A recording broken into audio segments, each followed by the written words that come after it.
From the MDR studios in Davenport, Iowa, Quad Cities, you're listening to Minor Disturbance Radio. About all things that rock and some that suck. Nice. Minor Disturbance Radio, episode 77. And there's been a little bit of a change in the format here because we're doing a podcast and I'm not even worried about the radio show right now. You can take your phones off. There's no real reason to have one. No. Yeah, now you just look like a dick. But I did a lot of thinking. I did a lot of thinking recently about how the podcast has kind of taken a back seat to the show on 97X lately. And I've had a lot of friends, a lot of musicians talk to me about, we want to hear the real shit. You know, where's the real shit at? Because your show's cool on 97X. But, you know, for a while I was making the radio show kind of like a watered down podcast. We talked a lot, but we couldn't talk about what we wanted to talk about. Well, we couldn't talk about the way we wanted to talk about it. Right. And so it just didn't come across that way. So what I'm going to do is I'm going to do the radio show on 97X still. I was thinking about whether I wanted to do it or not anymore. But what I'm going to do is I'm going to do the music show on 97X and kind of DJ that and just play local bands. Sure. I think that's a good idea. And then leave the talk like what we're doing here for the podcast. So I can cut the radio show myself and then put that out and play a lot of local music instead of, you know, maybe 3 songs per show. I'll play like 15 songs and barely talk so that we can get a lot of original local music out. But when it comes to Minor Disturbance Radio, this is it right here. Right. And that's what we're doing tonight. So this is a podcast? Of course it's a podcast. Okay. I got the cameras up, don't I? Okay, so I just wanted to make sure. So what you're saying is you're going to say fuck. No, excellent. Oh my God, fuck.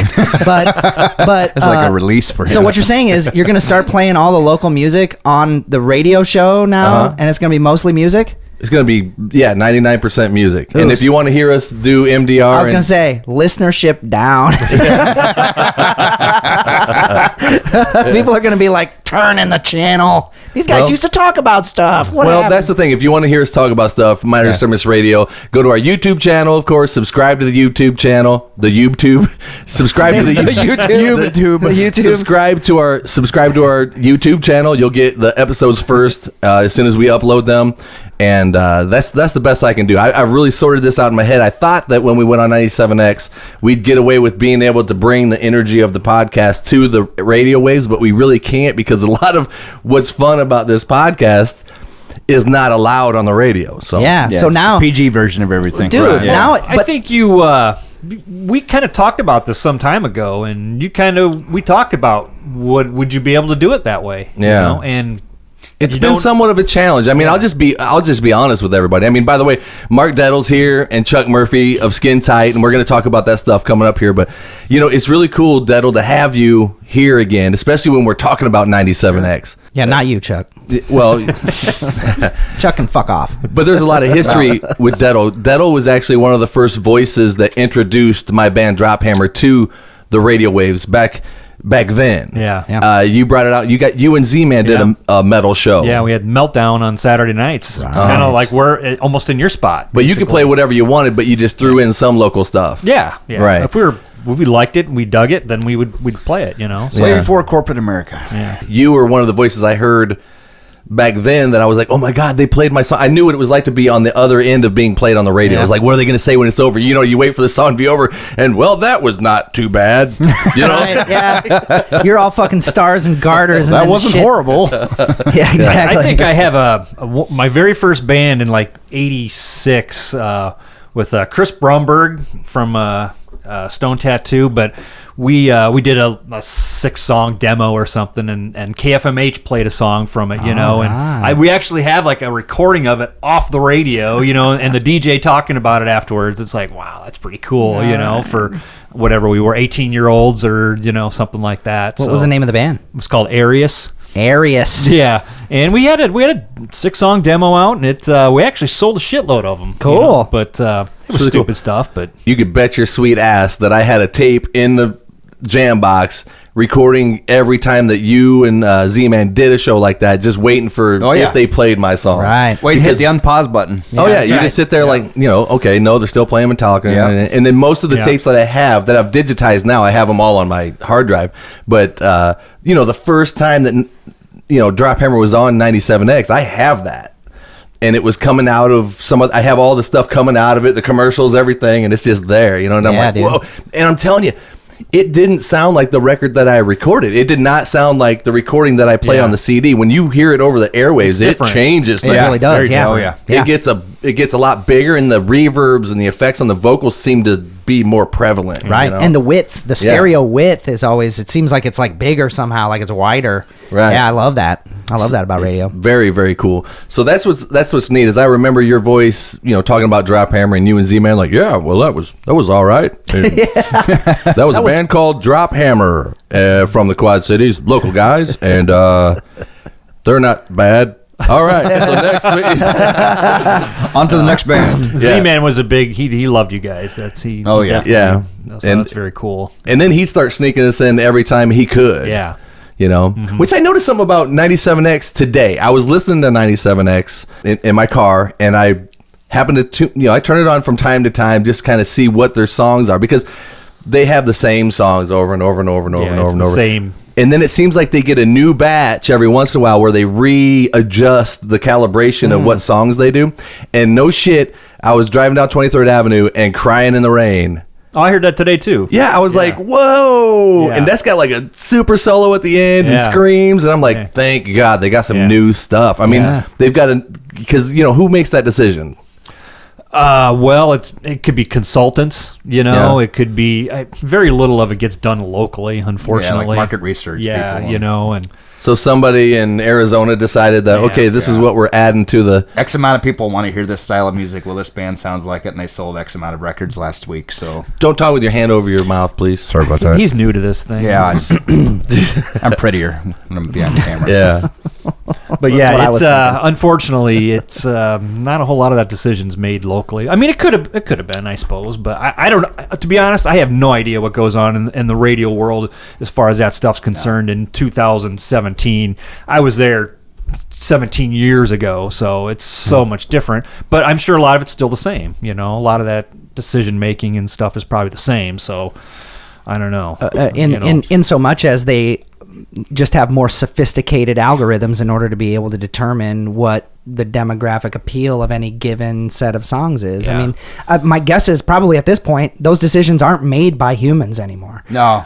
It's completely driven by statistics and statistical analysis. It's random. And, It's done by looking at, what the impact of songs are, which, I mean, that would be something extraordinarily complicated for a person to understand. Now don't they have like some kind of digital encoding in songs that whenever it gets played on certain radio stations that'll automatically register? Now, I don't know about that. I think there is. I don't know about that, but I can tell you that there is this thing called the Musical Genome Project, which is an algorithm that is designed to try to understand what it is that relates music in genres and where the diffusion between genres occurs. But it's a digital algorithm, and it's meant to try to understand what relates the appeal of music to people. Now, it probably sucks at its job, or at least the early versions of it do, but just like every technology, it gets better with every iteration. So you're turning what's supposed to be a passion and something that people feel into a science.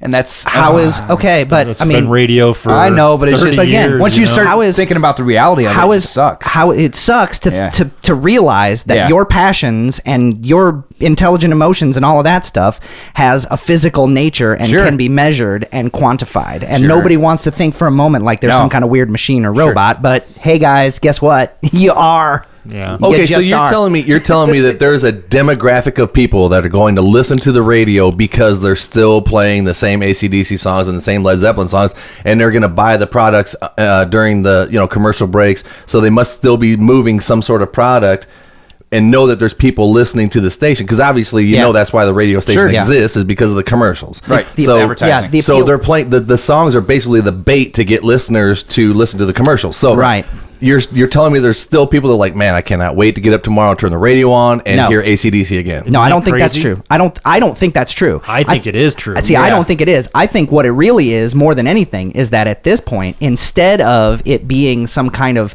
new thing that a person is looking for, I can't wait to hear this song again. No, they just want to make sure that whatever it is that they're listening to doesn't confront them in any way. What it is that's going to be played doesn't disturb them. So that's right. They're aiming for like a workplace car soundtrack. drive. Yeah, like drive. The car like drive. Factory or something like that. You know, They've got one 3 thing or 4 boxes. I've noticed, and it's kind of along what you're saying too, is you know, if you listen to Bill and Greg in the morning, they'll always kind of play some oddball stuff that's not on that's the typical Dwyer, 97. Sorry, that's Dwyer and Michaels to you and me, Russ. Right. We don't bring each other first names. Yeah, I'm on 97X and I still call them Dwyer and Michaels. Bill and Greg, we go way back. But they'll play some pretty cool stuff Yeah. completely out of the box. Yeah. You know, and they'll play some oddball cheap trick tune that's not really oddball, that's just not what they play. Right. And it's a kick-ass song. And then I'll listen to those guys and they'll get an email or something immediately after, like,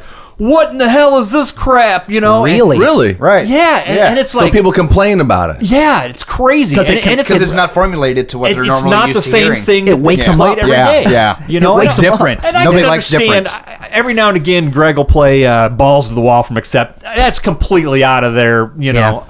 I could see people not, freaking out about this. I'm down with some Udo. Ooh, can I be honest about I'm down with something? some Udo. Okay, Uh-oh. because I can be. I'm so glad we're doing podcasts. doing a podcast? I got to tell you guys that I'm a much happier person when I'm doing podcasts. Sure. Doing a radio show is going to be fun for me to kind of put together something for 97X. I'm going to focus on a lot of music, but this is where I'm home again, and I'm glad that I made that adjustment in my head and understood that radio is not the place for the podcast. It's a place for music, but it's not a place for the podcast. You can take the good things about what the podcast does and make it a little different to translate it to radio. I'll put a segment of podcasts in the radio show, just for a little bit of filler to, go with the music and stuff. But business card. a business card. So this is where we want people to come, is to our YouTube channel, and I welcome you guys back to the podcast. So Minor Disturbance Radio is alive and well, and I'm a little more focused now. So, and we'll try to give you guys 2 podcasts a month. I mean, this takes a lot of time. At first the radio show was taking so much time to put it together, and I was getting Travis together, and we'd have to sit here and try to do something that we're not comfortable doing. Right. It's really hard to get like what we're doing right now, like a vibe, Sure. I'm sure every show is a learning process of what worked from before, what didn't work. Right. And I'm too focused on, we got to get a 20-minute segment, a 15-minute segment. In the back of your head, you knew that. Therefore, I can't be saying this stuff because I'm going to have to cut it out anyway. So what am I going to say now? You got to put it in. What was your show time? Like 45 minutes? It was mostly Travis. Every time Travis opened his mouth, I was like, let me tell you about this quantum theory. I'm over here keeping notes. That's what it is. I'm keeping notes. Edit out. Right. Yes. 1 hour and 20 minutes to 1 hour and 40 minutes. Travis talking about tubes. Yeah. Travis explains audio quantization. Yeah. No, I love that stuff though. But we missed that. And it was starting to I could tell it was starting to kind of bother our relationship. Like, if I came in here and I was my usual freewheeling, unfocused, fucking tangential self, Brian's like, God damn it, we got a job to do, Travis. We got to move on. And I was sympathetic to that, but that's not who I am. You know what I mean? Sure. I'm not a DJ. I'm not a radio that's guy. what it did. It took the passion out of what you guys were doing. It made it more corporate, more focused, and more. Yeah. And no vibe. I mean, I don't want to down talk what Minor Disturbance Radio on 97X is, because what I'm going to use that for. That needs to be that way. I need a vehicle to play local music. Correct. That's fine, but I'm not going to try to bring the podcast to it and make it seem like a watered down version of it. That's all you were getting was radio shows for like 2 months at first. And I'm getting back to doing the podcast. This is the bread and butter. The radio show is our business card. Sure. I want to play local bands and maybe mention some stuff that we do on the podcast, and hopefully that brings people to what we really do, which is this. So with that being said, I'm done. That's out of the way. Shake it off, Brian. Shake it. But here, I want to be honest. I want to be honest about one thing that you were talking about, Dwyer Michaels in the morning. That ain't gonna make it. And oh yeah, it will. Oh yeah. That's I'll just every time you're talking, I'll just show you doing that. We have the Harlem Shake song right before he does that. Travis is having a fit. Saint Vitus, and now this next song is from Saint Vitus. Like, Travis had one drink of my Red Bull, and look what happened. Oh man, you got so much blackmail material. All right. So Dwyer Michaels in the morning. I'm one of them people that when they're talking, if it's interesting, I don't want them to play anything. I don't either. No, no. I don't either. You know, and I don't want to hear music on the way to work. I don't want to hear music in the morning. I want to hear them talk about something that's interesting and kind of, you know, like what we're doing now. Right. Yeah. I don't want to. When they play a song, I'm waiting for one of them to come in and go, you know, 8:52 at 97X, 32 degrees outside. I'm waiting for somebody to start talking. And I'm like, it's already into the first verse. They're not. They're going to play the whole song, and now I got to sit here, right? You know, yeah. And I guess for them, that's filler. You know, if they run out of stuff or whatever, I understand how that works. But I like to listen to talk. Yeah. Me too. And I like it when if they're going to play a song, it's something out of their normal, typical 24-hour rotation of stuff that they play. You know, and I've heard other people gripe at them for, man, that's all they do for 4 hours is talk. It's like, thank God, because you mean the other 20 hours a day you can't fucking hear the same thing? Yeah, right. Well, really? 4 hours? Switch it to any other station, you're going to get the same thing. Yeah. For some reason, that's where it's happening. And I can tell you the disparity between like 9:58 in the morning and 10:05 in the morning, and it drops about 20,000 viewers. Okay, so when Dwyer and Michaels is on, that's 97X. Sure, that's what keeps the station going, right? And so, you know, that's the way I look at that. And as soon as they're done, off goes the radio, unless I'm checking to see if my ads are playing. You know, right, yeah. and that's it. Yesterday, and nothing against 97X. I don't want to be talking out of school. I'm just saying that I'm not listening to 97X for the songs that they play. That's just the reality of what we use the radio for at this point. That is what it is for us. That's why podcasts have become so relevant. It's because it's exactly that. It's not the music anymore. Music's it's way too available to mass public. So I don't have to listen to the song. I'll just go download it tomorrow. Right, and even to the point now where it's like, or Spotify, you can stream it. Yeah, exactly. Like you don't necessarily have to do some automatic. Like you just I want to listen to this now, and you hit the button, and now you can listen. Yeah, that's better. The other day I heard. It was 97X. They had Blinded by the Light from Man for Man on, and I turned it to 106 and Blinded by the Light from Man for Man. I about fucking shot my head off.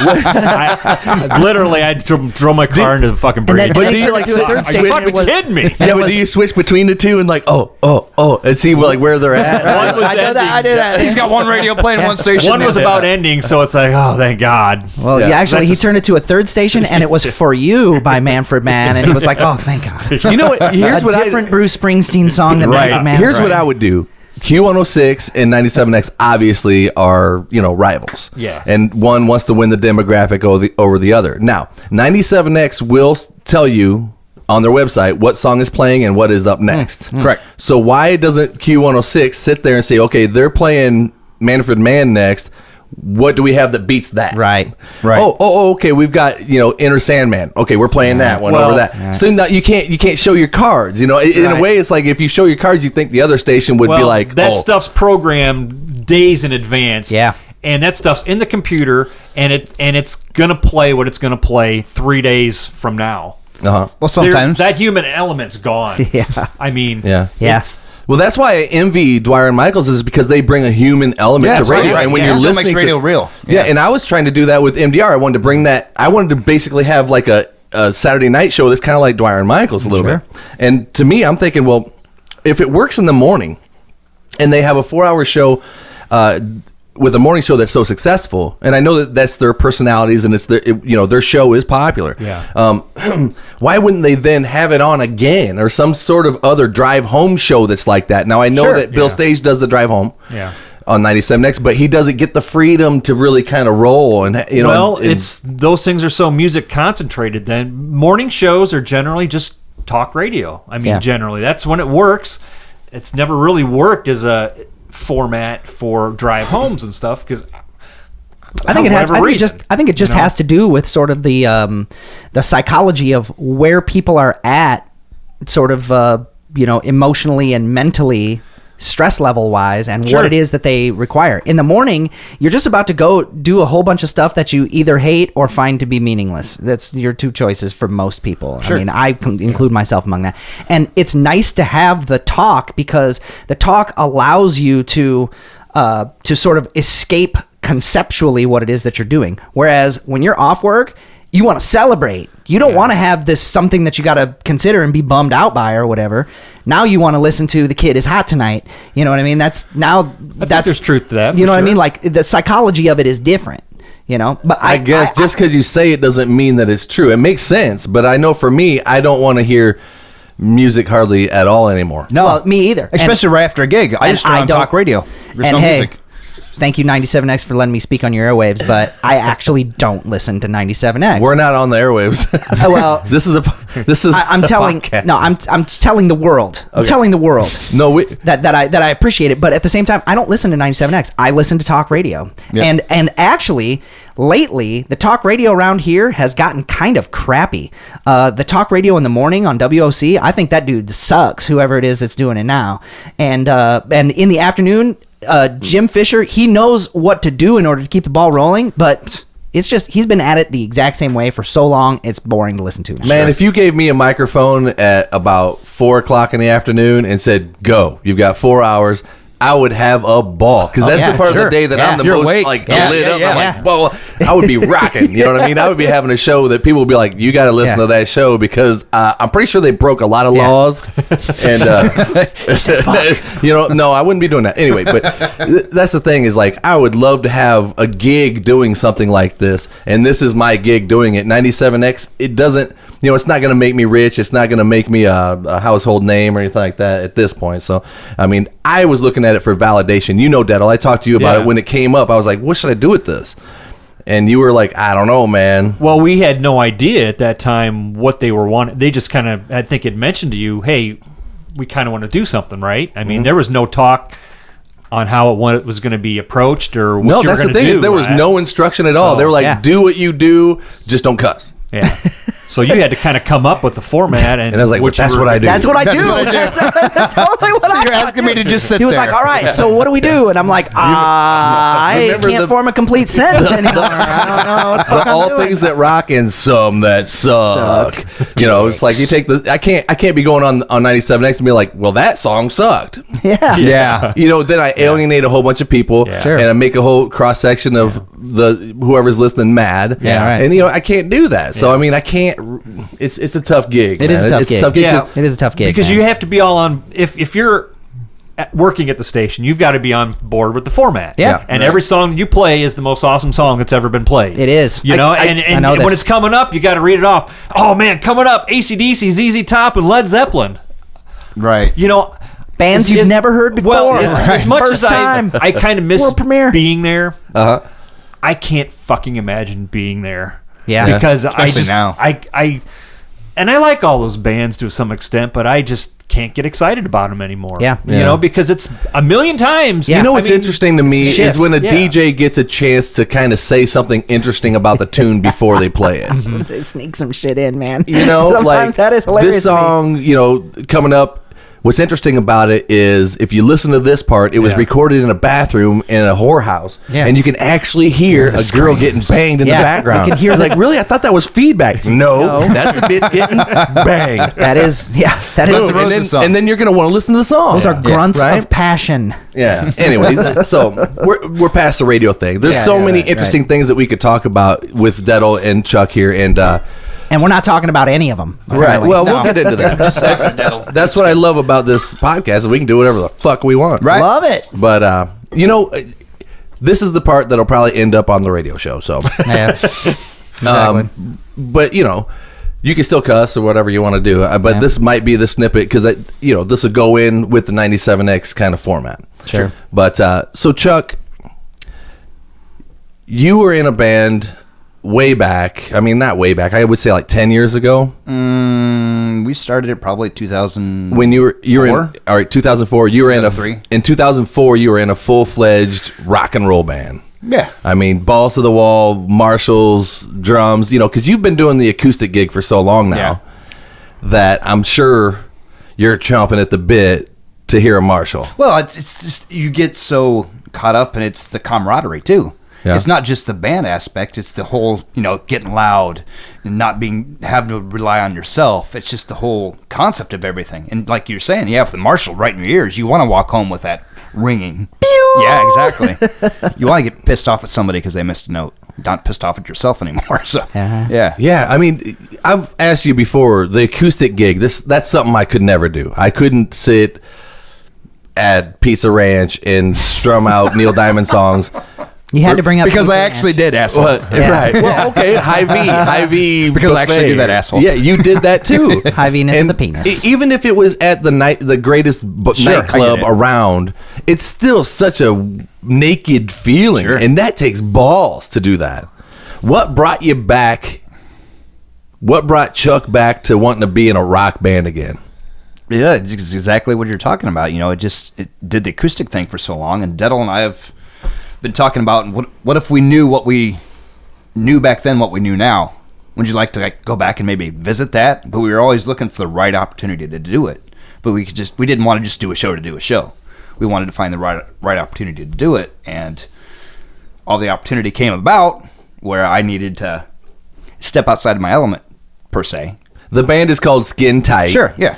And you do all original stuff, right? We do some covers, yeah. You do a couple covers? Yeah. All right. And you've got a show actually coming this Friday, right? Up at this place? Yes, at Hooks Pro. At Hooks. Yep. And no one will know about that because this podcast won't be out by then. But the following Saturday, you guys are playing...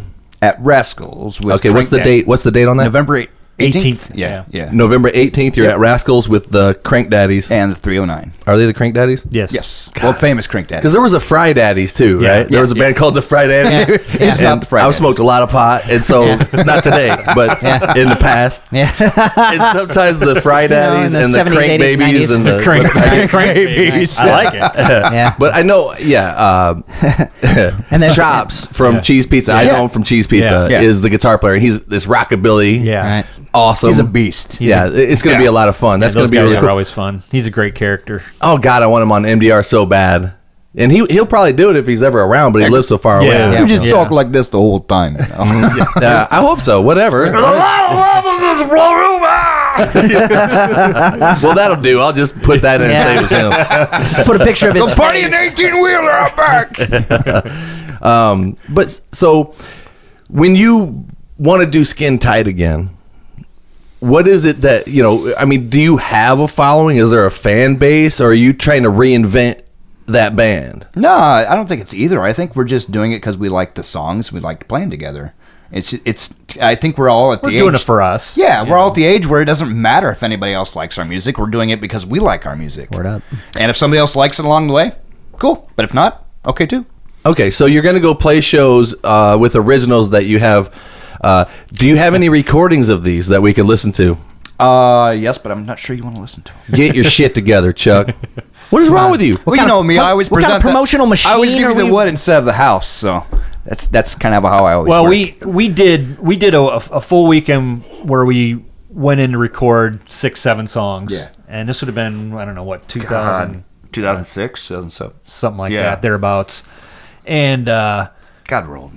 it was we got halfway through it, never was able to finish it, never really got fully mastered, mixed. Guitar leads weren't finished, vocals were kind of half there. Really bad because I'd start them at like 9 o'clock in the morning. Yeah, Could you And I didn't know how to sing maybe vocally back then, so it's right. just could you maybe pull a acoustic version of like a verse and chorus of one of them off right now? Oh, absolutely, probably. Go get that guitar, man. Just a verse and chorus, and don't And then- break my mic either. And then after you smell it, or after you play it, smell your hands. No, the acoustic's fine. Yeah, no, I played it. Yeah. My hands smell like a coin collection. Are you saying it too much? You gotta change your punchlines. man. That's a good one. It's All right. That's the smell, man. Oh, Everybody okay. knows So that smell. you're not gonna play on it. he's Just the bass player. You can go grab. so just go. Doo, doo, doo, doo, doo. This ain't how we do this. What's that? I'm not a fan of that. Oh, by the way, I think that's in standard tuning.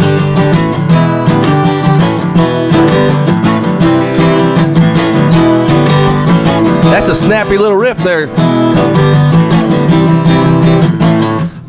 lights give assassins all your demise. What I believe in my head. I don't want you to walk away. 'Cause I told you, now the shut. House wide open, now the shut.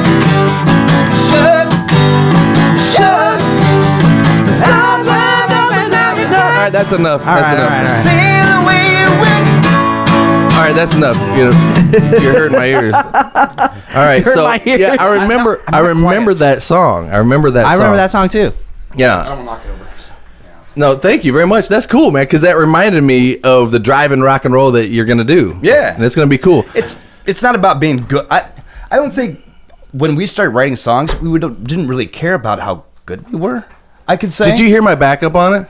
No, I didn't It care. was awesome. It was. Was it really? When you hear it back, I nailed it. I pretty much made the song. So, You always do. Like so a when you nail get in the big, I coffin. get like royalties because I'm making you famous right now. See, that was that one They're time like, on a this podcast. dude started playing some song, and then this backup came in. I was like, whoa, that's it. Sign that guy. Yeah. So But I think this band was really never about like Being good. being good. I think it was just more about having. It's still not. It's really not. now. It's more about just having fun and being obnoxious and being All right. just.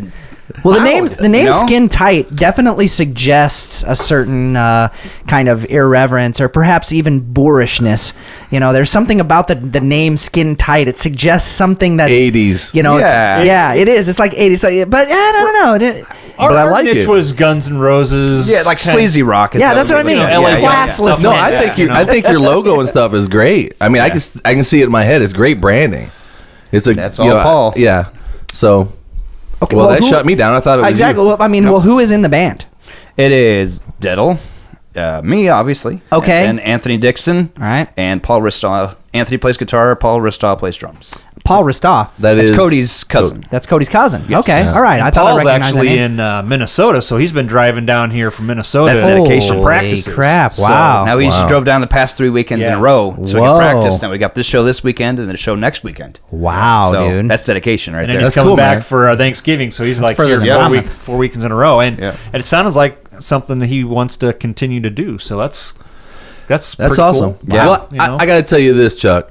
I'm glad that you have this outlet, and I'm glad that you have this thing to do, and that you're passionate about it again. Because it seemed like for a while there, and I know a lot of things have happened in your life, and Sure. I'm not going to get into that. please don't. But it's good because I saw you diminishing, and where you knew, you're kind of hitting the reset button in your head, like, what the hell am I doing here? Where is my passion? Because I could tell that you lost it. Oh, yeah, for sure. But it as became soon more as of a job than a passion anymore. Well, and Yeah. sometimes a job, it is what just, it is. Yeah, it's I mean, just like any do job. it, Like Travis you know, going in and you gotta doing do what he it, does. You got to know? do it. For Yeah. love and money, and I'll Yeah. take Yep. love, my friends. That is what I think. But that now it it's like, amounts to. I'm finally to the point where I want to play music because I want to play it, not because I have to. Yeah. And that's what Yeah. doing the Skin Tight thing is about. It's because I want to do it again. It's because I want to feel that passion of music again. So Right. All right. That's a hard thing to reproduce, or if it's not there anymore. Oh yeah, for sure. And then once you get in a room with 4 guys and your ears are ringing, and it's like, oh yeah, You feel it all over again. Yeah, yeah. 'Cause, and we talked about the last time I was on, I was kind of done too. I really wasn't playing much. I haven't much since then, and that's been 2 years maybe, or something like that. I think Yeah. the last time I saw you play bass was at one of the Yeah, Disturbance I mean, All-Star Jams, I- and you were amazingly Yeah. good. I Oh, was yeah. like, oh, yes. Yeah. Well, it was fun, no Markel. doubt. And I've done a gig or two with Sugar Nipples. We haven't been playing much, so I've been laying low and fine with that, And then he kind of asked about doing it. It's like, sure, I guess. He kind of asked. Well, kind of asked. We've been talking about it for years. We just Right. never can find the right opportunity or And- Yeah. the means or. the timing was right, I guess. And Sure. I always like the songs and stuff. And it's like, it's pretty painless, Oh, yeah, sure, I'll do it. So I'm kind of back in it now. So your passion's coming back a little Yeah, bit. I think so. For performing. Yeah, because that I think that's so. it's a lot of fun. I mean, I found myself in that same situation. I mean, I lost passion because I was playing in a cover band. Yeah. Yeah. Oh yeah. And that will eat you up, inside. Even if you go out and kick ass every night and you're screaming and you're hitting high notes and all these people are like, you're a great singer. It still isn't still not valid. coming from your It's soul. still Not not you. valid Yeah. to It's me. not you. Yeah. Because exactly. for every one of them, there's still somebody that was like, yeah, but can you play Green Day? Yeah, right. Or, there's always something like that just brings you back down and you realize the mentality of most of the people that are there. Yeah. Sure. And for me, I hated dealing with people. I don't like people. Yeah, I don't- They don't like you. yeah. They must not, because listen, you can be a drunk, okay? Go be a drunk. That's fine. But learn how to be a drunk and still be able to be like sociable or have social skills, Have tact, yeah. Instead of just being a complete douche. But I mean, I think for a lot of people, the misery of their lives is when they're sober and they're able to suppress all of this shittiness and it's the shittiness that's inside, and they have to keep it down, and they keep it down as a reflex. That being drunk is the only time where they actually get to fucking set the beast free. You know what I mean? That's the moment for them. That's their moment. The time they're being a dickhead to you, that's the moment. You get that's to where they pay for release. Yeah, right. That's where that's the release. I'm man. a dickhead all the time, so when I get drunk, it's just I'm a dickhead and I'm drunk too. Yeah. So usually I calm down when I get drunk a little bit. I don't get as mean with people. I mean, these people will say stuff to you that just don't make sense. You know, like, you so mad, you play guitar? Yeah, you just saw me. You know, you saw that. Well, yeah. You know, I've said the story many times. Well, my cousin's friend could play Eruption by ear. It's like, great, man. Awesome, your breath stinks, dude. Get out of my face. Yeah. You know, because the music's playing, they're talking in your hair, and then their breath gets stuck in your hair, and it's like it's there's kinda this like in your fucking So speaking like of whiskey breath, you got to get out of your hair. Speaking of Clinton, Iowa, I remember one time Am I being an asshole? played up there. Yeah, shut up. being an asshole. Are you? Because them laughs are like, yeah, Brian's going to edit that part out too. That wasn't very good. He doesn't even bother. No, you're Say good, what you're man. going to say there, Chuck. No, I just going back to what you're saying about, you know, you get the assholes that just when you get alcohol in you. I remember the one time we played at Mississippi Brew, Paul had a pool table for his drum riser that shoved against the back wall and put a piece of plywood across it, and some just jackass like you're talking about comes up and goes, "Hey, I teach guitar." I'm like, well, we're in the middle of a song. I'm like, okay. He goes, "Let me play." I'm like, no, it's not gonna happen. Just not gonna happen. And he starts flipping us off and mooning us, and just simply because we wouldn't let play our guitar when we're in the middle of our show. Right. It's stupidity like that you're talking about. It's I've just been like- inches away of a full-blown fist fight in the middle of the set before. Oh yeah. Where I'm saying in the mic, if you don't get the fuck out of my face, I'm going to knock you out. Because they're standing And right then here next people to you. remove them, Yeah. luckily, because they probably kick my ass. Then they're falling I'm over like, the don't make monitors me and slap shit. you. Yeah. No, right. No, the thing Falling is- into the drums. Well, they'll come right up to you and just stare at you. Yeah. You're like, you need something? You know, I'm singing like Down Boys and shit, and there's some fucking big douchebag standing in front of me staring at me like he's psycho, you know? I'm like, what? I don't need this shit no more. Yeah, yeah. I don't want to do this anymore. Unskinny Open your bop. mouth. And he's like, like, what do you want? Fuck you, man. What'd I do? You know what I mean? It's like, what'd I do? Fuck you. Like, fuck you.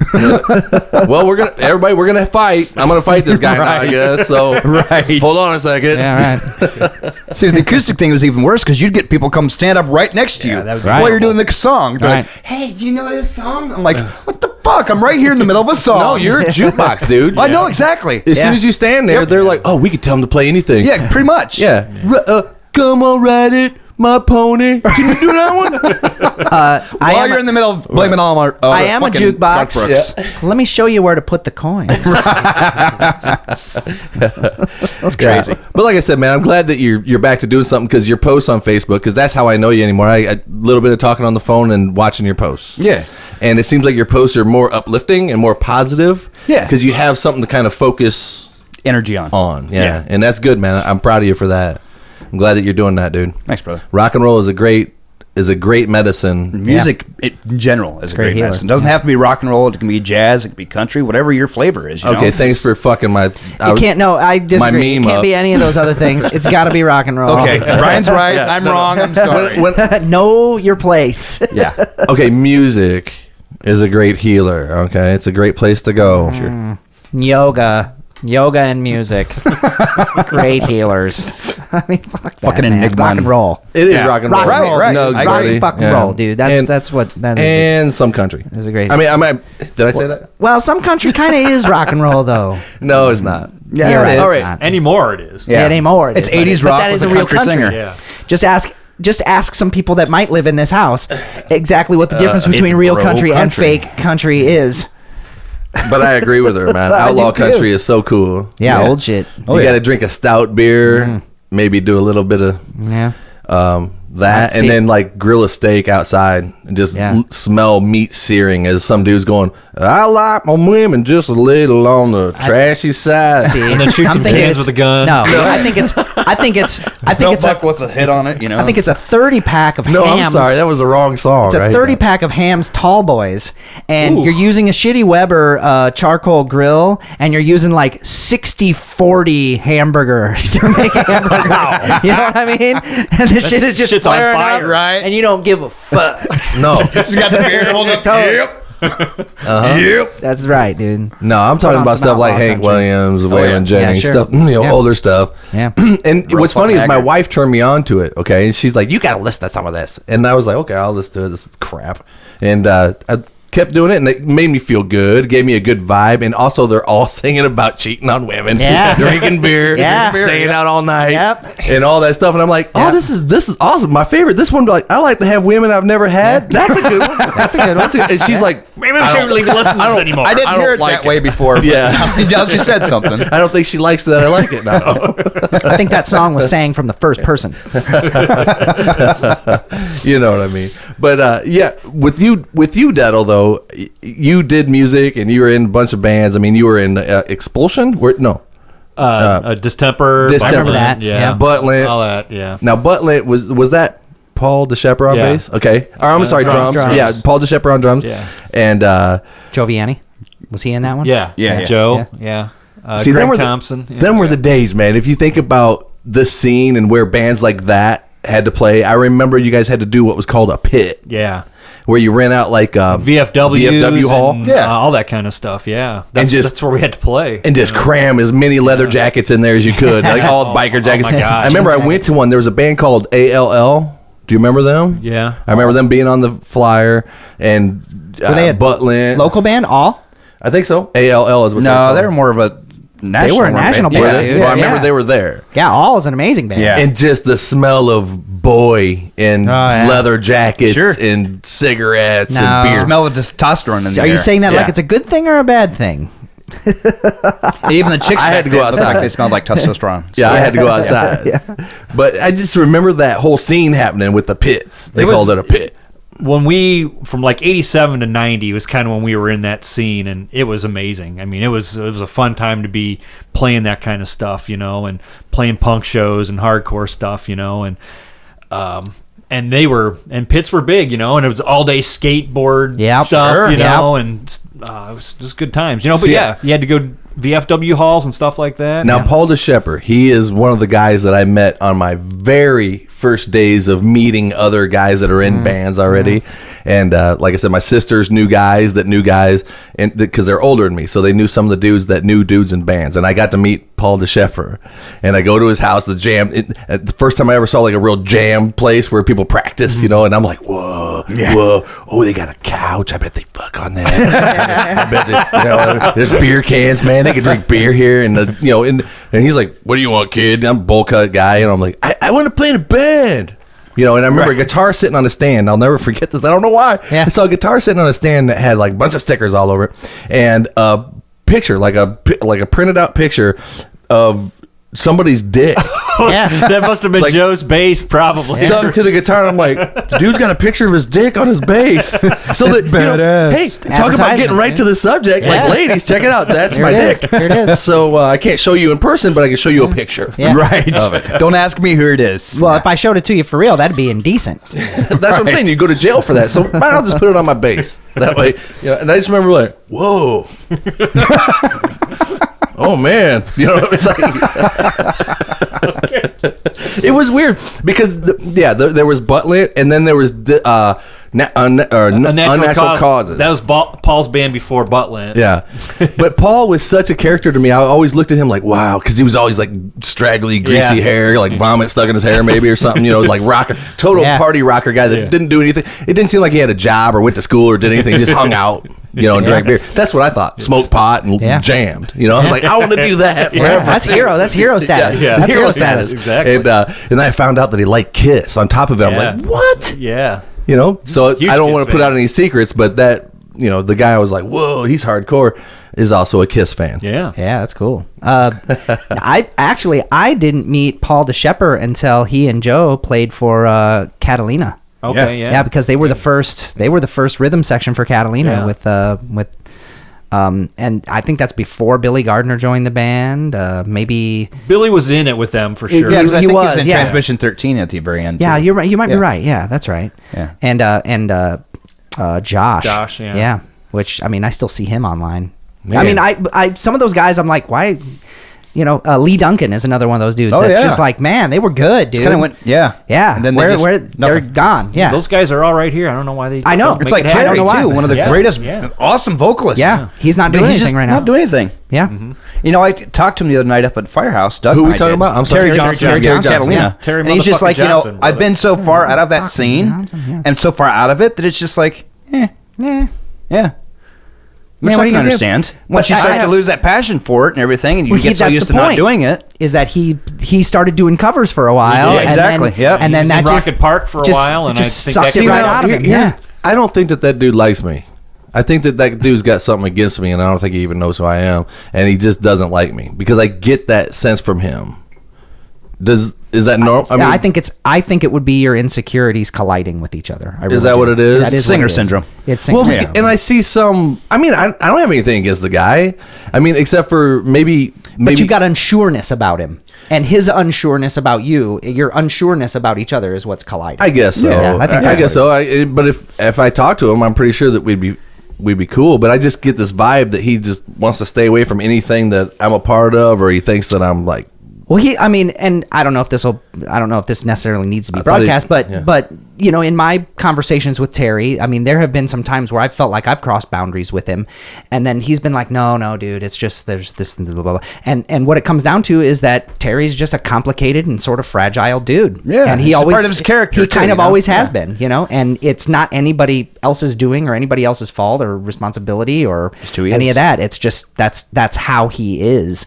And he's got to work through that. And I think that may be part of his journey to come back to music, kind of like what you guys are talking about with, getting the Marshalls in your ears again. And that part of his journey to come back to music is probably going to involve somehow dealing with whatever that is, that makes it so that he's a little too sensitive to these things in the world. That sometimes I admire dudes that get out of the scene and move on in their life. I almost feel like I'm missing out on something. Yeah. Like here I am still stuck in the crap, and you're like out of it and looking back going, phew, thank God I got out of that. It's a blessing and a curse to be a musician for sure. Right. Well, it all comes in cycles. You're out of it for a while, and it is what it is, and you do what you do, and then it calls you back. I knew if I wasn't doing stuff at that particular moment, it'd probably happen again if under the right situation and circumstances. I still want to put together something right now, but I kind of want to be able to call the shots and have it be very low stress, and kind just of on your terms. You get to a certain point in your life. Put together a set with why would you need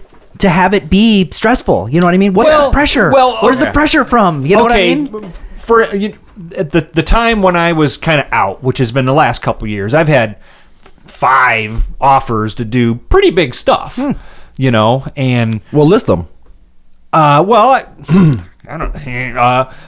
You don't have to. Come on, you don't got to lay anything on the line. But is it the pressure of the idea? Like you said, pretty big stuff. Like if it was big stuff, higher paying gigs. Just local profile stuff. Like Bill asked me to play Lynn Allen at one point. Okay. And that's a steady gig. Absolutely. And I did it for reasons of my own, or for not doing it really. I was asked to be in both AC/DC bands, more or less, when they've kind of went their separate ways and stuff, and they needed somebody or whatever, and it just wasn't something. I was not in the mode of sitting down and learning 45 fucking songs that all have the same chords. That had long gone, and I was also at a point where if I'm going to do something, play in a band, I'm going to be me. I'm going to be me. I'm not going to be somebody else. I'm not going to play somebody's part. So do you want to play bass or guitar? Because you can do both.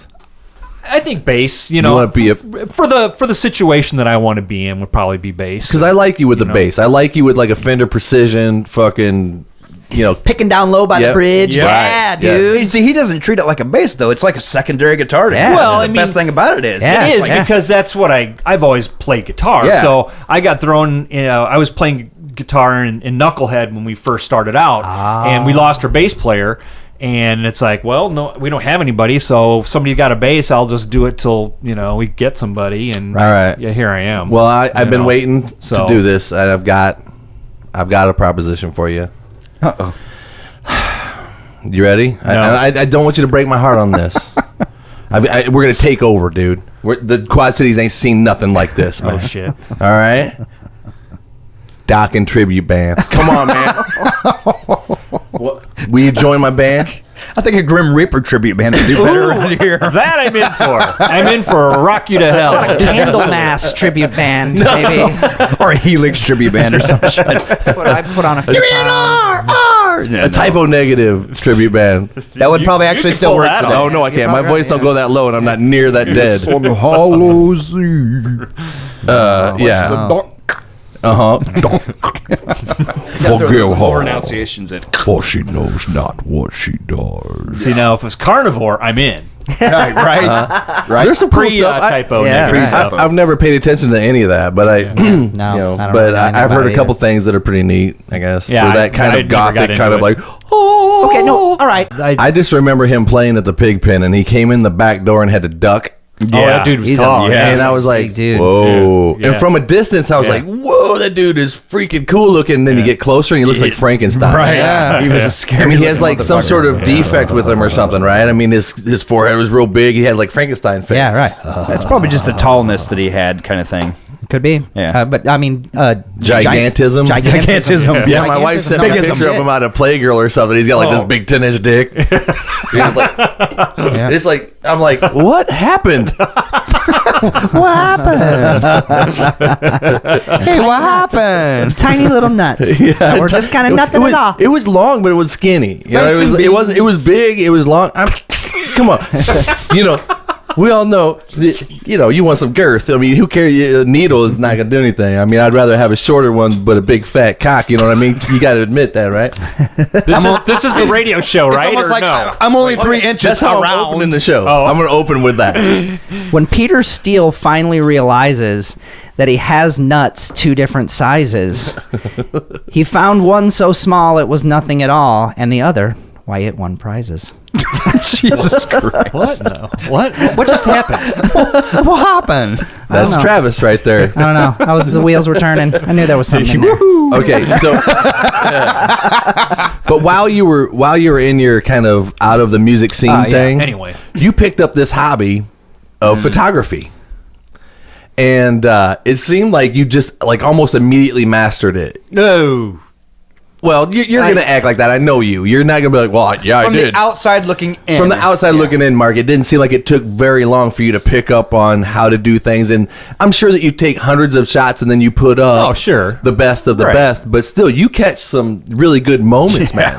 And a lot of the pictures, not even of music that you do, are just gorgeous. I was at Van Hefty's house. He had a piece on his wall of yours. I have a piece on my wall. You know, it's cool stuff, man. And but I also noticed that this hobby of yours has put you in some pretty cool positions. For example, when I was watching Kiss from the upper bowl, I look down and I see Mark Detl in the pit Yeah. taking pictures of Kiss. Yeah. Can you tell me just like how many bands have you got to sit in front of that way and do that? And then which ones were you almost like, I don't even want to take pictures. I just can't believe I'm here. Right. Well, not a ton because, first of all, I kind of get into that position from Dwyer Michaels. You know, it's, hey, can you shoot some pics for us for the website? Okay, cool. So there's really only a small handful of shows I've gotten to do. Slipknot, Godsmack, Kiss, Korn. Yeah, Korn, but it might have been Slipknot show. I can't remember. Anyway, a small handful, you know. So, and to be honest, Kiss would have been a bucket list for me to do, which it was. But man, that's the quickest 10 minutes in your fucking life. Sure. And, So they give you 10 minutes. well, you get 3 songs generally. Kiss gave you 2 songs, so it was like, so we know that going into it, it's like 2 Snap, songs. snap, So hold on, Snap, wait. So Kiss allows local press and photographers to be there for 2 songs. Yeah. But their professional guy can be. Right. Yeah. If they have one, I'm sure they probably do. But yeah, the local people get their 10 minutes, 3 songs, 2 songs. For them, it's 2 songs. I don't know why it's 2, but everybody else is usually 3. So when they told us 2, everybody's like, "Oh, damn," you know, because that's a lot of work to do in 10 minutes. Sure. You know, because You're covering that big stage, yeah. cover everybody. Yeah. you Well, know? it's Kiss, so that's more like 4.5 minutes. Well, yeah, Yeah. you know, and Short, it, yeah.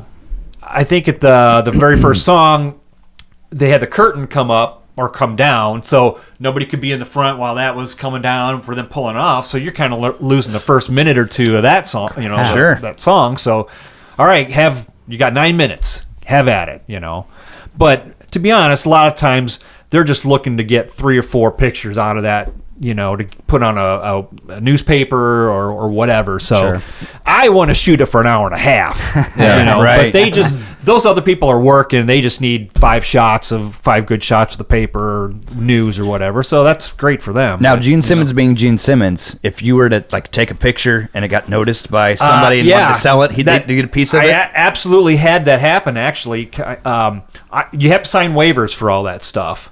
Releases and stuff, and you really can't do anything with it. You're basically shooting for them, or for whatever you're doing. They own what. Yeah, they own what. And own their likeness. You're okay to whatever. If I'm shooting for the Quad City Times, they're obviously going to use those pictures for the Quad City Times, but I can't go out and sell them or other things. But I had a guitar magazine get a hold of me and wanted to use a Paul Stanley picture for their, I think it was their online stuff or something. Well, I didn't own the rights to be able to let them do that. Yeah, you couldn't make that decision. So they had to try and get a hold of their publicist to get permission to do it, and they never got back to them. See, now this is fascinating to me. This is it's a whole new realm too. This is fascinating to me, and I want you to be clear about how this works. So you're allowed into the pit to take pictures of these bands. Yep. The one we're talking about in particular is Kiss, and they gave you like 2 songs, and the pictures that you snap, you don't own. Kiss owns them. Pretty much, yeah. I mean, technically, and like I said, I shot basically 4 Dwyer Michaels for them to put up on their website. Okay, so what happens though if you did get a good picture of Paul Stanley, you framed it, and you were selling it? What would happen? I wouldn't be able to technically do that. They could cease and desist or make me pay, them it's something like for doing it. a cover song. If you get caught doing it without getting the proper licensing, you get. Okay, so where are all them pictures? What did you do with them? Oh, I still have them, and I put them in a no. And Can you put them up on Facebook for people to see? I have, whether I technically can or not. That could be debatable. Gray area. They would have to undergo some kind of legal proceeding. They might at least first warn you and what say, they hey, would dude, say you is take like, this crap hey, down, you Facebook really don't own these, Mm-hmm. and they really shouldn't be on your Facebook because you shot these specifically for the Quad City Times or their Dwyer Michaels or whatever. We'd rather you not have them up. Yeah. Okay, so you take them down. But I do. Yeah, I have an entire album up of So those photos. the phone rings. Hello. This is Paul Stanley. I knew it was coming. I was going through Facebook. Look, I don't really mind it. I do. This is Gene Simmons. Yeah, he'd be the one. Yeah. I'm just saying. I mean, what's gonna happen? You're gonna get a lawyer. You're gonna get a lawyer calling you, right? Yeah. And they're going to say, hey, we represent whatever, and you can't have them pictures. That's so stupid. Well, and maybe the Facebook stuff is probably not because anymore your cell phone can do a lot of things that a DSLR camera can do. Yeah, I mean, sure. It can still be a very vivid picture, and they put it on Facebook all the time. Yeah. And the dynamic range on these little shitters are getting better all the time. I think for the most part, as long as they're not, on a paid a magazine or a web page or something that they didn't authorize, they're all right. Because, honestly, that's just great publicity for them having these great pictures out, or they wouldn't let you down there. They're giving you 10 minutes with your pro gear to shoot the best stuff you can. And I'll tell you what, which is really cool, I don't know if you noticed watching the show, but maybe if you went back and watched it on video, they play to you for those 2 songs right to you. Okay. And then when your ass is out of there, they're playing to everybody now. Sure. Because that's what I noticed too. So I did notice that. I was watching you down there, and I'm like, Paul Stanley's literally like hanging his boot over the front of the stage, pointing at the camera right at you, and I'm like, take the camera out of your face and grab him. You know what I mean? I'm Mark Dowdle. I love you, Paul. Yeah. And I'd have a hard time with that. Well, it was pretty surreal because I wanted to be able to just see it. But the other part of me is, man, this is what I do. I want to be able to get some great stuff. Sure. Yeah. But they also, that stage is so high that if they don't play to you, you're fucked Yeah. as far as pictures. Right, And because you're looking up their and nose. they know that if they want good pictures out there for whatever publications all these people are shooting for, that they have to give you the shots, or it's not worth doing. You know, 'cause that's a 10-foot stage or something. Right. You know, you're gonna get just all And the ones you bullshit see, like and the that. ones you see in like the tour pamphlets and stuff Yeah. like that, or the tour books, are going to be pros that are up on a lift. Yeah, or those something. are all, you know, Yeah. shoots basically. Yeah. Right. You know, It's just like, you know, music is a form of entertainment. You stand up there and you're in costumes, you're putting on a show. It's the same thing with pictures and stuff. You have to be entertaining to the person that's looking at the picture, because if you're just standing there like this, Yeah. nobody gives two shits what the picture looks like. Yeah. So You that's know what what? they You do. know what still freaks me out now that I'm getting older is when I look at band pictures and they're all like leaning against the wall, like Yeah, they're just yeah. like one of them's like super deep in thought, Yeah. like Yep. it's super important, and the rest are like acting like they want to fight. It's like, Did I leave my but then iron again, on? if they're all standing there like, right. you know what I mean? I'm It like, looks that's creepy. stupid. Yeah. But It's hard to come up with something. it's hard to that do works. a picture that looks comfortable and just Yeah. looks like the character of the band. You know, So and like the 1152 on Right. the back of theirs, Yeah. that was them. You're right. You explained that to me, Travis. You were like, it's the typical type. It's the typical picture. Yeah. You know? Oh, I got it. It's just a typical thing. Typical They're type not of trying day, to look like typical anything. type of Yeah. scene, Yeah. It was typical cool. type of. Well, you know, how many times you see bands in front of brick walls, you know? And it's like, Or on a railroad. My favorite's the railroad tracks. Yeah, Like, railroad on the tracks. railroad tracks. Right. Right. And they all have their Cemeteries. instruments like out in the sun. There's weeds and shit. It's like, Yeah. why do you have your guitar out there? You guys weren't practicing on the railroad tracks. Well, you you know- don't hang out there. We're That's not, vagabonds. it's We're like- hobos. So if you're a photographer or you're the band and you want to come up with something different, you're going to sit for 3 nights trying to go, what the fuck are we going to do Yeah, right. that's Hasn't been different? done. Yeah. You know, that's cool, that doesn't look completely staged or unnatural or what, you know? It's like, oh man, I You gotta Ju- get jump in the air and I'll catch you mid. Yeah, there Yeah. you go. Yeah. That- Well, you just get conceptual. I mean, you figure out. I mean, in general, I think your that's- picture would be you blowing your nose. It would Like, be. until- Yeah, like, yeah, look. no. Like, You get conceptual. I mean, you try to figure out. It's kind of like making. It's almost like the ideas that people use when making music videos. You know, you're just doing like a still photo version of it. That if there's some concept that you can draw upon and that you can epitomize with a photo, that's what you do. You know, and I hate the idea that people end up doing all this cliched stuff. Like, I really appreciate the 1152 photo because it does actually epitomize. It actually tells the story. It tells the name of the album in a way, you know. That makes sense to me. You know, that's now the photo is charged with meaning. Like there's something in there, you know. I do want to say one thing, since I'm not out every weekend shooting bands, but there's some bands that, like, you know, if I went and shot a drop hammer or something, I'd know I'd be in for a good night of fucking some great shots, and it'd be like, oh my God, this is what a rock photographer does. But man, there's other times I go out on some weekends and You don't even want to shoot anything. I don't know how to say it. It's like nobody like dresses up, nobody puts a show on, Right. nobody looks like It's they wanna- entertainment, for God's sakes. It's not.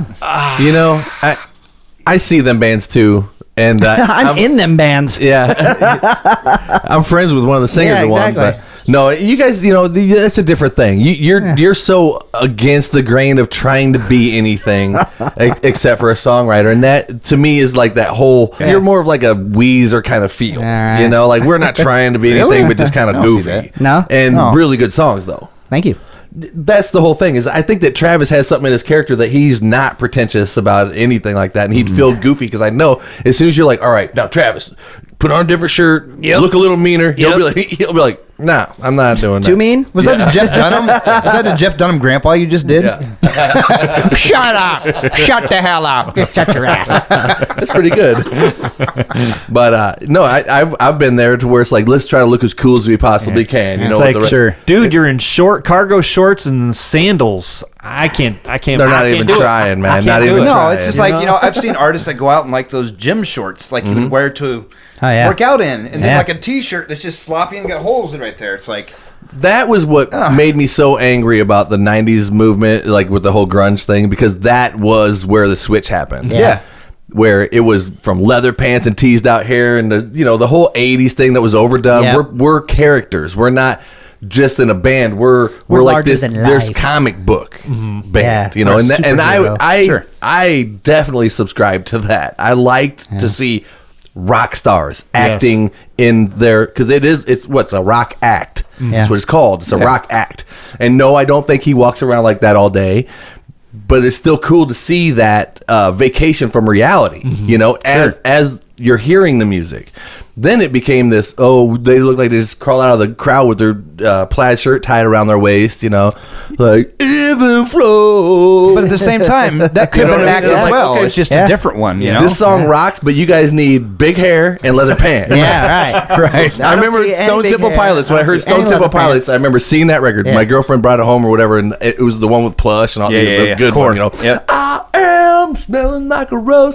And that song came on, and I was like, holy fuck. And I was like, I grabbed that CD and opened it up and was like, what the fuck? You know what I mean? I was like, what is that? Shirt off and stand there in camo shorts. And I've got half a mind to slap your fat face. You know what I mean? I was just like let down. I was like, they'd be way better if they looked like Firehouse, you know, or something, or Slayer or something, you know? That's just where I was, you know. I remember that. Yeah. But I mean, we were sort of children of the video era, though. I mean, that's kind of what happened. You had all those bands too that when that grunge came out, like Warrant and Kiss and Rat, they all tried to like switch their sound right to that right away. But like you're saying, you couldn't get that imagery out of your head of the Pearl Jam scene and then Rat. And it's like. Yeah, but you know, eras eat themselves. You guys all know that my era was the 80s. And I'll say that, but I don't listen to it anymore. It's not like I sit down with a Bon Jovi record like, yeah, man, this is the shit. You know, I don't. I turn the channel if it comes on. And I'm not saying I was ever really a Bon Jovi fan. I could really see the product, though. I could tell that they had a great product. Great looking singer, great hooks about girls and love and all that stuff. And it was great. And that worked. Yeah. You know, and not to say that, you know, like Queensryche and Maiden, all this stuff, I still love that stuff. Skid Row, all that stuff, I really like it. But the songs were starting to be that formulated thing that everybody led with a ballad. Yeah. They led with a ballad. It ran its course. And they followed it with a ballad until they got, what was the first song, you know, Every Rose Has a Thorn? Did that open the doors for that? Or no, it's Journey, isn't it? Isn't Journey the one that kind of started the whole ballad thing and then all the bands like... As far as power ballads? About that era. I think I would say Midwest, Home Sweet Home would have been kind of something that started. Yeah, for the hair metal power ballad. Yeah. But I think I've looked into this at one point, and I think the ones that are really credited with breaking the power ballad, I think it's REO Speedwagon. I think they were the ones who did it. Time for me to fly. Yeah. Because Journey had power ballads, but I think they were playing catch up to like REO. But possible. But I mean, hey, you know, say what you want about the power ballad. Metallica was really like the first metal band that I ever heard. You know, when I heard Fade to Black, I was like, oh my God, this is doing something else with metal that I didn't expect. But even like Def Leppard, you know, is anybody out there? You know, I mean, like those guys also brought that. When we make love. Yeah, right. Well, that was later. I'm listening. Which, by the way, that's a country song if you really listen close. Well, sometimes I look in the mirror when I make love. Yeah. Keep saying stuff. Yeah. I'm hearing you. Yeah. No, it's like, yeah. What's making love anyway? I don't know, dude. Now, when you jerk off, do you look in the mirror? Skip. Who do you think of? This is so great. Until just this moment, I thought I was the only person in the world. You felt so alone. I did.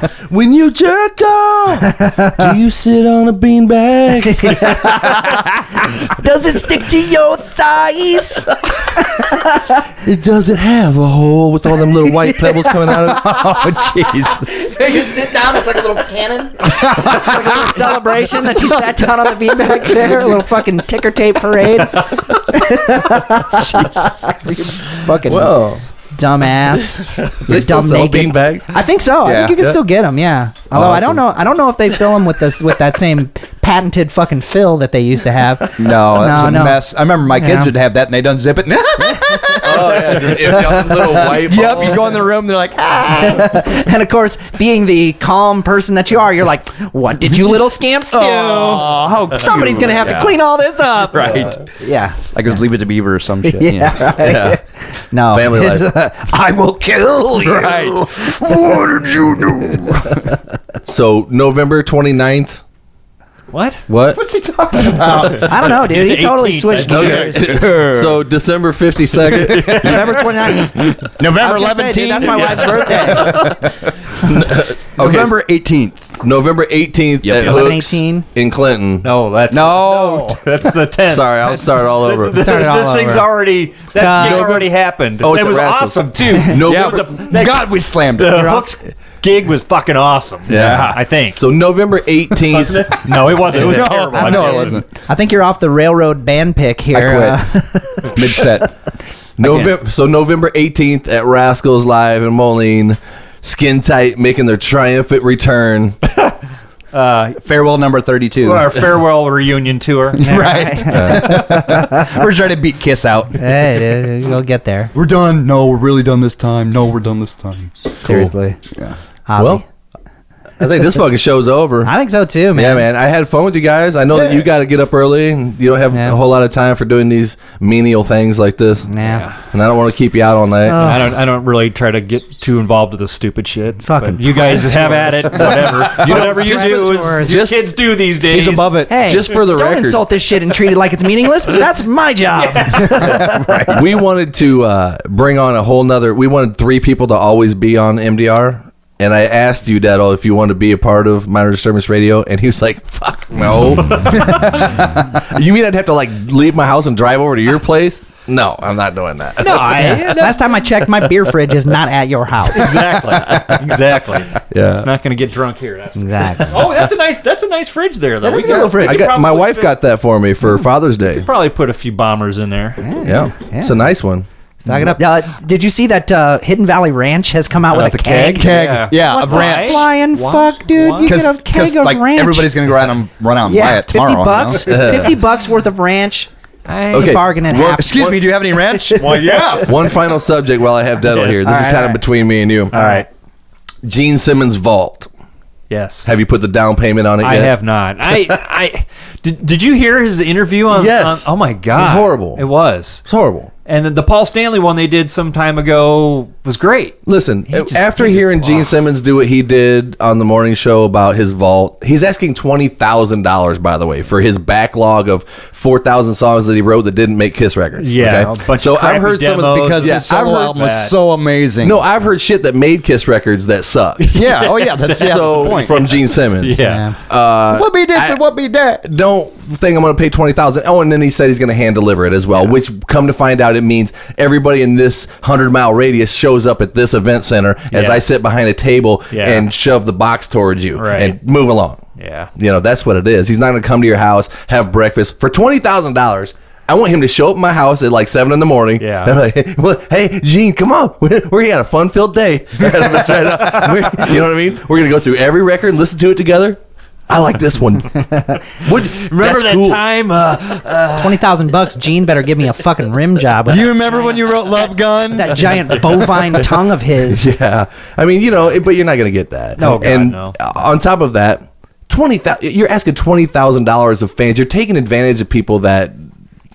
I mean, I don't think has anybody ordered it. I don't know. There was some idiot in this world. Anyway, Yeah. after he did that interview, I almost wanted to go inside and scribble his face out like a little teenager that broke up with her boyfriend, like scribble him out of the yearbook, you know? Because I used to do that. And just erase his face off of everything. Yeah. Were It you just surprised? breaks my though? heart, man. Were you No, surprised? that's what I was getting ready to say.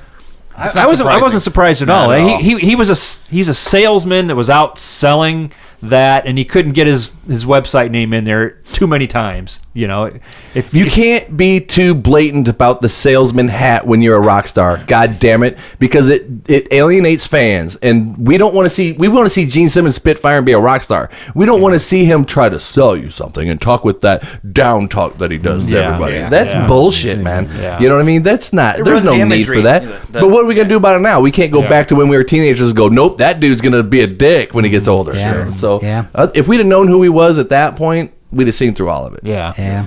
You know. Well, it's weird. All the clues were there. You know what I mean? Like, it's kind of like realizing the Earth isn't flat. I know there'd probably be some idiots out there. It's not. Here we go. But Well, then explain Yeah, how you exactly. can get in a plane and got fly, and the world never starts to go. Pour water on a ball and it just goes around. Yeah. There's never a flood, but if you pour it on a flat plate, Now It's that explains flooding. it. Yeah, don't get me started on that shit. Clearly, you have an understanding of mass attraction. So Clearly. well, here. How about I prove it this way? Get in a fucking plane and fly around the earth until you come back to where you came from. And did you see an ice wall, asshole? No. So it's round, right? Can we agree now? It's round? Right. Get on a fucking plane and fly around it until you come back to Gene Simmons' house, where he can sell you some shit And he's that still you a don't dick. fucking need in 1977 to prove to yourself that, in fact, he was the same dude the entire time. But if they come back again, I'm going to go see him. I don't care. We should do one of those You know Kiss what- cruises. They're on a Kiss cruise now. Oh, for You know what I got to do, shit's Detl? sake. This is awesome. You know, I got to meet him you met him, and we all met him. Rock Academy Yeah, let me backstage to meet Kiss with him, and I remember waiting in the line, and they're trying to shove people through as much as they can, get out. Kiss is standing there taking pictures or whatever. And we're next, and our little group comes up there, and I walk. Here I come, and Gene Simmons was he was the first one, and then it was Eric Sanger, and then Tommy Thayer, and then Paul Stanley on the end. No, Thayer was on the end. Paul Stanley was right inside of him.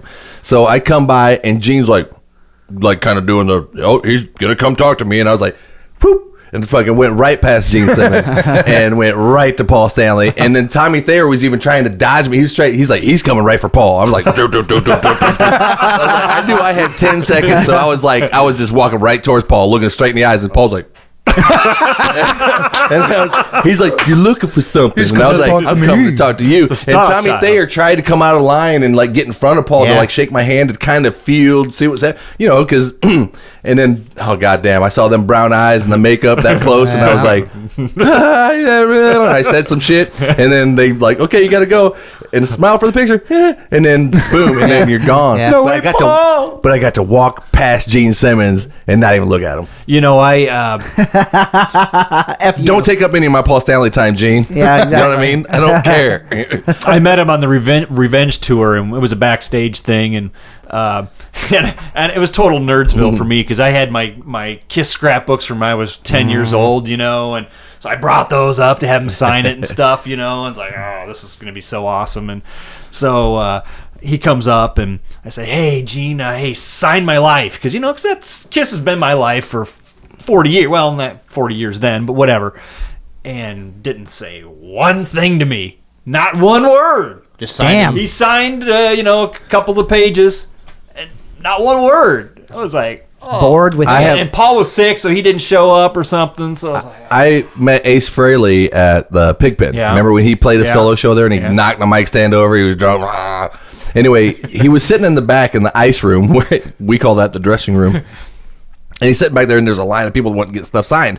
And he was charging $50 an autograph. Jeez.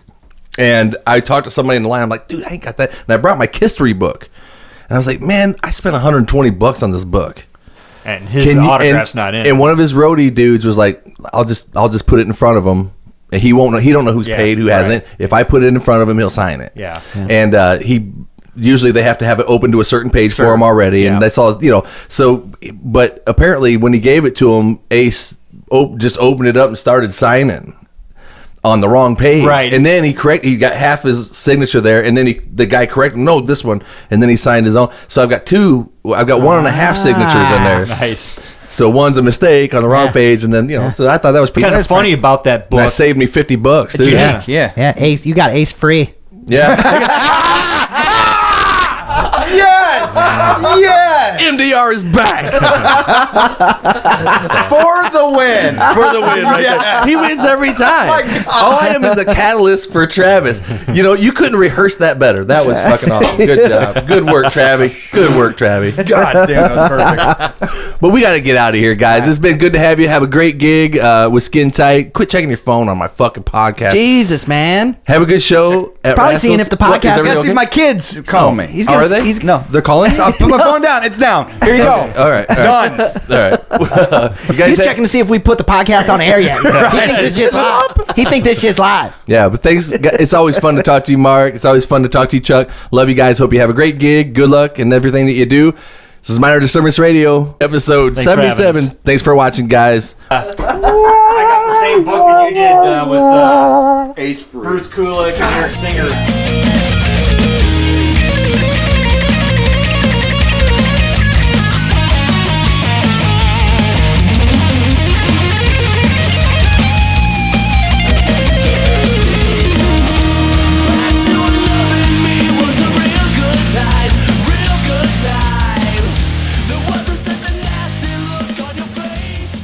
Oh shit! I said.